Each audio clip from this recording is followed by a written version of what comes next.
Curt, let me ask you first of all, just hearing the word Curt Carlson Hall of Fame, how does it sound to you? I'm very honored. I've grown up watching Sports Jam and Channel 12 Sports and Channel 12 News and everything like that. And truly, it's an honor for me just to be here and be selected for this award. So thank you guys very much. You've won a lot of awards in your career, obviously, over the years and everything. What are some of the favorite things that you won or that mean the most to you, I guess? I would have to say, going to state championship in high school and everything like that. I think my last year and my senior year, I won. I was able to win my 2 individual events, and then our 2 relays actually won 2. So that was really cool to have 4 championship wins at my last championship meet of my high school career and stuff like that. Then going into the U of M, being able to go to Big Tens and NCAAs all 4 of my years there, and swimming against some of the best competition in the world was absolutely fantastic to do. I think it's a 13-time All-American. Does that feel pretty good? It does feel pretty good. I know that was one of my challenges to try to get into the double digits and everything else. Growing up watching some of those Gopher swimmers and knowing that there was Terry Sokaitis, Justin Mortimer, David Plummer even, who might be a future Olympian, one of my good friends, so it'd be pretty cool if he can get that. But seeing them as 10, 15, 20-time All-Americans, it was one of my challenges for myself to try to get up on that board too. So, what do you consider your best accomplishment as a Gopher? My best accomplishment as a Gopher would probably be my senior year. I was on the 200 free relay at Big Tens, and we actually won, and that was my first Big Ten championship win.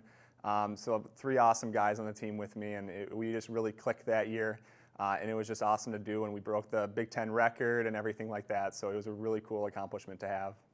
I'm getting the impression that you kind of enjoy the team part of swimming too, not just yourself setting all these records. Is that the case? Yeah, absolutely. It's great to do stuff by myself, but knowing that I'm sharing it with a team, all throughout high school, all throughout college, it was all about the people I was with, the journey, not really the destination. That's kind of was what I really looked at in my swimming career. And I accomplished a lot myself, but seeing what I've done with the team and how I affected the team really makes me happy as an athlete, and how I affected some younger swimmers too. Were you on the way up? Were you kind of always, sort of an elite swimmer, a standout swimmer, or was there a time when you sort of broke through and became really good? I had my ups and downs like most athletes. When I was really young, I was a pretty good swimmer. I was in the pool all the time. We had a pool in our backyard. My brother and sister, they're both older than me. They both swam, and so I grew up with them swimming in the water and in the pool and everything else, and watching them compete. And then I got in, and I was one of the natural swimmers just like them, and so I had a little bit of a head start on that one.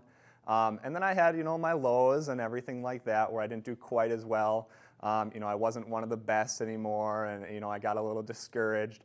But then I just really challenged myself and got into high school, and with Ron Jacobson being my coach and everything else, he knew how to challenge me and how to motivate me, and he's really the one that got me back into, getting back up towards the top and everything else. And then from there, it was just having fun and being with the team and seeing what I could do for myself. I'm sure when you went to meets, in opposing pools or whatever, it was sort of, people knew who you were, and it was like it would be their dream to be able to beat you in a race and everything. Did you feel like there was some pressure because of that, or did you just kind of take that all in stride? There was pressure. I always wanted to try to win. I definitely have a competitive side to me. I'm a little more on the modest side too, but I like to win just like anybody else. I'd like to beat anybody I could, but also I hope I could challenge someone else to go a little bit faster and try to beat me. And at the U of M especially, there's a guy named Michael Richards from Roseville, and he was an awesome swimmer for the U of M. He was a sprinter just like me, and we really challenged each other throughout high school, throughout college. And it was fun going back and forth with him and seeing that competition side of him and myself, and we really pushed each other pretty far. It's been a few years now, obviously, since you were a high school swimmer, but are you still proud to know that, there's some records around the conference, up on their boards, the pool records that still say Curt Carlson? I think that's really, really cool to have out there. And, I still have some high school swimmers that, will write on my Facebook or text me once in a while saying, hey, I was at the pool and I saw your name up on the board. It's still up there. And, I feel a little bit older now, but it's still pretty cool to see and have those younger guys really seeing that and still knowing my name, which is pretty cool too. So. Just record-wise and everything, I think Maple Grove was always excited to have you as part of things, but just as an ambassador for their program, you seemed so good too. Was that something consciously that you worked on, or was it just, you being you and that's the way it worked out? I don't know if it was really consciously working on it. I always wanted to be my best self. That's really something I grew up with my family, my mom and dad really teaching me those values. And I just wanted to have fun with the team and have fun at school. And I wanted to make Maple Grove proud for having a good athlete there and being one of the top and really trying to be an ambassador. So that was something I definitely worked towards. College swimming, was it what you would expect? Obviously a lot of high school swimmers around the area would love to be part of a Big Ten program. Not a lot get the opportunity, but was it similar to what you thought it'd be, or was it any different? It was really cool as I had a lot of friends that swam at the U before I even got there. So I swam with a lot of them in club swimming and high school swimming. I competed against a lot of them. So going there, knowing a lot of them and everything else, I knew I was going to be a Gopher pretty much my whole career. I love Minnesota. I loved it, growing up watching the Gophers swim. So to even make it to that part of the program and everything else was very cool and a good accomplishment for me. And then right away my freshman year, got in the water and started racing those guys and never looked back. It was really fun. Was there a time when you first got there where there was an adjustment period in terms of, I'm no longer the big dog around here or a little bit?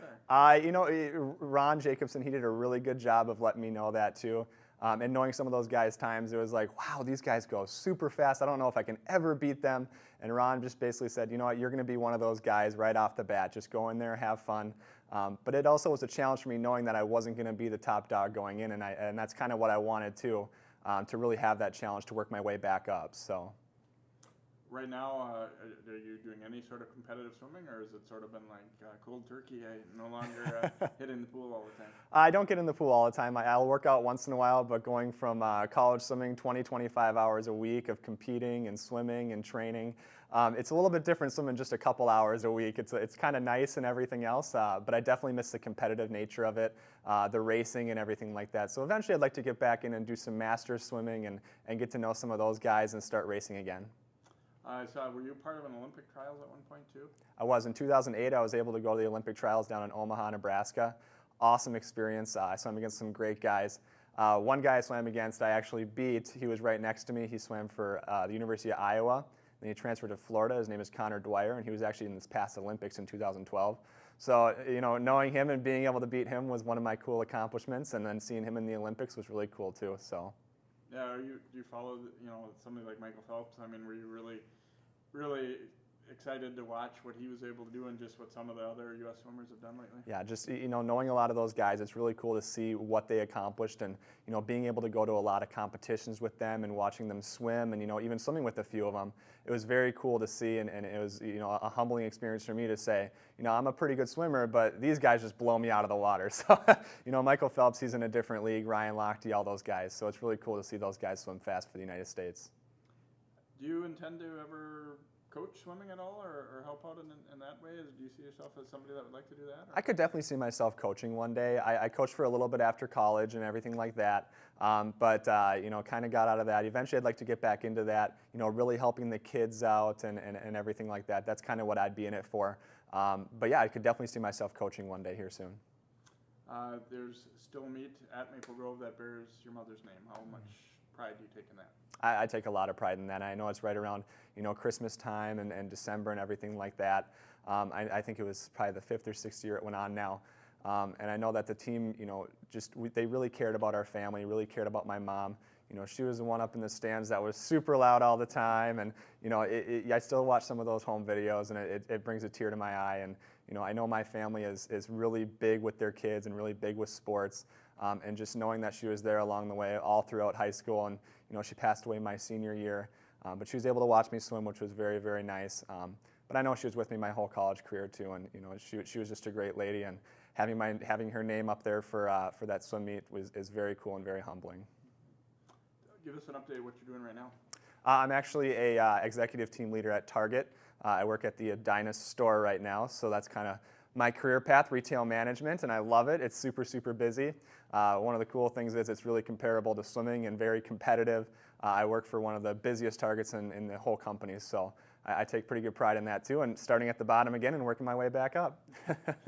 Does anybody know there, what kind of an elite athlete you were? Or does it ever come up? Or, I'm sure you don't walk in and say, hey, Curt Carlson, All-American. But I do tell them, I was a swimmer in college and everything else. I don't think they quite know what caliber of athlete I was and everything like that.